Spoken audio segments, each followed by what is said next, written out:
Hey, savvy social workers, let's get into the question of the day. A social worker at a child protection agency is meeting with a mother of 3 small children who states that she recently found out that her live-in boyfriend has been physically abusing the children while she is at work. In order to immediately ensure the children's safety, what is the social worker's best course of action? Okay, so starting with the process, it says that the social worker is meeting. So that lets me know that I am usually in the beginning phase of the process, of the helping process. So that means I should be engaging, building trust and rapport with the client, as well as assessing, and that's gathering information about the client's problem. Okay. My presenting problem, the why the client is there, is that this mother of 3 small children states that she has recently found out that her live-in boyfriend has been abusing the children. Well, as you can see, there are no other problems in this scenario, so this will be both my presenting as well as my priority issue. Okay, so I am a social worker at a child protection agency. That is my role. I'm a CPS social worker. I am in the beginning phase of this helping process with this mother whose problem is she recently found out that her live-in boyfriend has been physically abusing her children while she is at work. The nerve. Okay, so in order to immediately ensure the children's safety, whenever they give you this little snippet here right before the question of what they want you to do, make sure you pay attention, because your answer has to be directly involved with this little snippet right here. Okay, so that means our main goal is to ensure the children's safety. All right, so our problem is we found out that this boyfriend is abusing those children, and we want to ensure their safety. So now the question is asking you, the social worker, what is the best course of action? So best means that we need to meet the client where they are in the situation and do what is the most beneficial thing. What is the most beneficial intervention here for the priority problem? Okay, and so we have to make sure that in doing that, we are ensuring the children's safety. In doing addressing this problem, we are ensuring the children's safety. Okay, I feel like I can't talk that good today, but anywho, would the best course of action be to offer family therapy to address the dysfunctional and abusive behavior? I know right out the gate that I'm not about to offer family therapy to someone who is being abusive. Not right off the gate. That is not going to be the best course of action. So I'm going to eliminate that. B, with the best course of action that's going to address this problem and ensure these children's safety, which is the priority, would it be to remove the children from the home and take them into custody? That could definitely be something that I do. Is it the best thing to do at this time? I don't know, because I need to go through the other answer choices. Would the best course of action for the social worker be to ensure that the abuser is removed from the home by filing charges with the local authorities? That also could be something that I would do. So let's go on to D. Place the mother and children in a temporary shelter. Is that going to be the best thing that we want to do for the children, to ensure the children's safety? That also is another good option if they didn't have anywhere else to go, or if they were living in the abuser's home. It doesn't say all of that, so we're going to just go with what it says.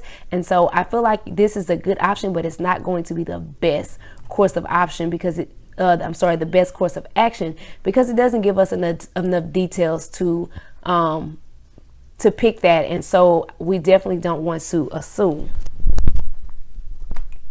Okay, so now our answer choices are out of B and C. Are we going to remove the children from the home, or are we going to remove the man from the home? Okay, in this type of situation, we want to ensure that the abuser is removed from the home by filing charges with the local authorities. I know that this may be questionable, but keep in mind, we are a CPS agency, or we work for a CPS agency, and here is where the fine line is with this situation. Separating the offender from the victims is key to ensuring the children's safety. but it also places responsibility where it belongs while providing protection, since the mother has shown concern for her children's well-being and is willing to cooperate with authorities, as evidenced by reporting the abuse to CPS. So B, we will be removing the children not only from their home, but we will be taking them from their mother as if she did something wrong as well. She came and she came out up front and reported it and said, this is happening while I'm at work. So it's not like she's condoning this. So it would not be in the best interest of the children nor the mother who's reporting this to take her children into custody from her. So that is where that fine line is. So we are going to eliminate B just on the strength of that, which would make C our best course of action, by ensuring that he is taken from the home and that he is, locked up, because we're going to file charges. We're going to report it. Mom is going to file charges and he's going to be away from the home. And so this will ensure the children's safety. And now mom will just have to find somebody else to keep her kids while she works. But that is going to be what's most beneficial for the problem, for the whole situation. So you see how this is the best question. And I tell you that best means most beneficial. So you want to do what is the most beneficial for the priority issue. The priority issue is his mother is finding out and she's reporting this. So that means we need to do what's most beneficial for her. Taking her children would not be the most beneficial thing for her. Family therapy, which is option A, does not protect the children. And of course, taking them from their mother and home is not warranted at this time unless the stepfather would still be a threat. And because we're getting him locked up, he will not be a threat.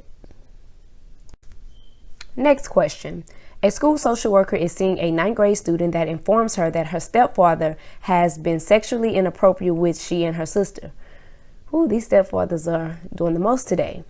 But the stepfather has a history of alcoholism, anger tantrums, and is currently unemployed. The student misses a lot of school and hangs out with drug gang members. What should the social worker do? So already I'm knowing that this is an ethically based question, so I'm going to put on my ethical hat. My presenting problem is that I am seeing well, first of all, my role is that I am a school social worker, so I know that whatever answer I pick will have to be something that is done within the realms of that role. So I am seeing a 9th grade student that informs me that her stepfather has been sexually inappropriate with her and her sister. Okay, that's my presenting problem. So it gives you a whole lot of other stuff here. It says he has a history of this, and then it goes and it says the student misses a lot of school and hangs out with drug members. So this is a lot of fluff for you to be able to pick out what the priority problem is. Now this one is a little bit different because a lot of times you will see where they give you a presenting problem and then they will give you another sentence where it is the priority problem. However, the stepfather who has a history of alcoholism, anger tantrums, and is currently unemployed, that is not going to be more important than this sexual inappropriateness that he's displayed with she and her sister. Neither is the fact that she's missing a lot of school and hanging out with drug gang members. So this will be my presenting and my priority. So I wanted to present to you this type of question, because this is something that you can see on the ASWB exam, and I don't want you to be confused with picking out the right priority problem. You will not see a lot that are like this. Most of them will give you the presenting problem in the opening statement, and then the priority problem will follow it. However, I don't want you to get, so completely on that, because remember, I always say that there's nothing absolute about this exam. There's never an always is this or an all or never is that. So just keep your eyes open to all of these different things, and remember that the priority problem is going to be the priority problem. That is going to be the most important or the most critical issue that is going on at the moment with that client that needs to be addressed. So in this moment, this student is telling me that her stepfather has been sexually inappropriate with she and her sister. Okay, so him having a history is not in the moment. The history of alcoholism, anger, that is not. Even though he's currently unemployed, he is not here. He is not my client. So I'm not, as far as I'm concerned, I'm not worried about any of that. Okay, and then her missing a lot of school and hanging out still is not going to take priority over the what she's informing me right here, right now, in the moment. Right here, not in the moment, she's apparently at school and she's apparently not with the drug gang members. So my priority focus is going to be what I highlighted in red. Okay, so what should you do as a social worker? So this just means, what is the most ethical thing you're going to do about the priority problem, which is this 9th grade student informing you that her stepfather has been sexually inappropriate with she and her sister. Will you make a sexual abuse report to CPS? I bet your last dollar you probably will. Okay, but we're gonna pause it because there are 3 other options that we need to go through. Talk with the stepfather to determine the accuracy of the accusation. So basically, they're saying call him up and see if she lying or not. Which, of course, to him she's gonna be lying. So we never want to do that. Check on the accusations with the abuser. C, encourage the child to inform her mother so that she can have the stepfather arrested. Well, what mother? Because this in here doesn't say anything about a mother. Her mother could be deceased. Her mother could be out somewhere living her best life. So we don't want to assume that she even has a mother that's present. So yeah, no, that one is definitely out. Assist the stepfather with getting help for his alcohol problem. So this is where a lot of people see substance abuse and they're like, oh, okay, I can't decide which one is most important. Is it going to be the sexual abuse or the fact that he has a substance abuse problem, whatever, if that's your rationale. However, again, the stepfather in this case is not our client. He's actually, he's not even our victim. He's actually our villain.